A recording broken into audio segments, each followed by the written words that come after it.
What's good, everybody? It's your boy Onyx here, Going Full Nerd, with a review of one of Warner Brothers Animation's latest flicks, Batman Ninja. Now, I'm going to go ahead and say this right here, right now.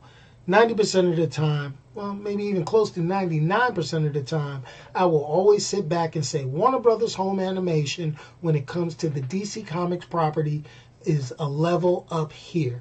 It is something that cannot be compared to when it comes to your comic book animation.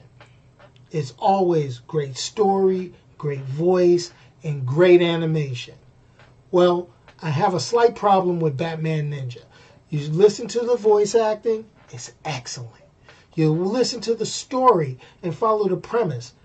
You know, Batman and the whole Bat family fighting at Arkham. Gorilla Grodd sets off his latest machine, which is a time machine, sends everybody, to include the villains of Arkham, back into time to feudal Japan.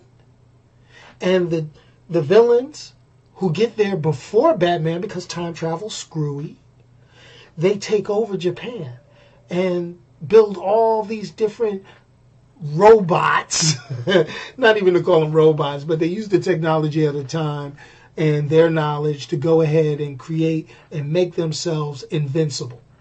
So by the time Batman shows up, with what limited technology he has, with the help of Alfred, Catwoman, Red Robin, Nightwing, and Red Hood, all who have adopted the local customs, the local clothing, and started using the things around them to get themselves acclimated, and help Batman get to that point. Because he ends up fighting Joker, Gorilla Grodd, Two-Face, Penguin, all that good stuff. So listening to that, you should be like, oh man, this should be like epic. This should be like this should be like Batman, to the nth degree. Right? Wrong.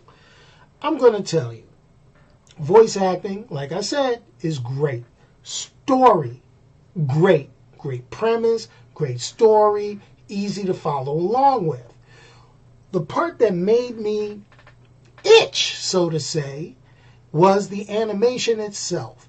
I can understand if they tried to do a Japanese anime style, and that would have been acceptable by me. But what they've done is the animation looks actually more like manga, the actual printed book from Japanese comic books. So to do that, on an animated feature, it kind of gave me the feeling of, the animated stuff that Marvel Comics did with like Black Panther and all that, which was great. It was okay, but I never really felt that kind of animation style. And in the same with this, you had that manga style where it wasn't completely fully animated like what we're used to seeing, but it was more like printed pages coming to life. And little things like the sky wasn't just blue, it was little blue humps or whatever you want to call it, the way they drew it. And the style of animation changed in a couple of parts, as they explained another part of the story. And that really basically took away from it in my eye. So, whereas, hey, a perfect score is what every movie gets until I watch it.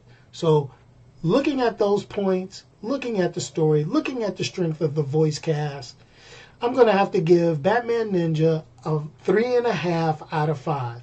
It's a good video, good story, but if you're like me and don't like that style of animation, it takes a little bit, but it's still worth a watch. Check out Batman Ninja on DVD, Blu-ray, and video demand right now.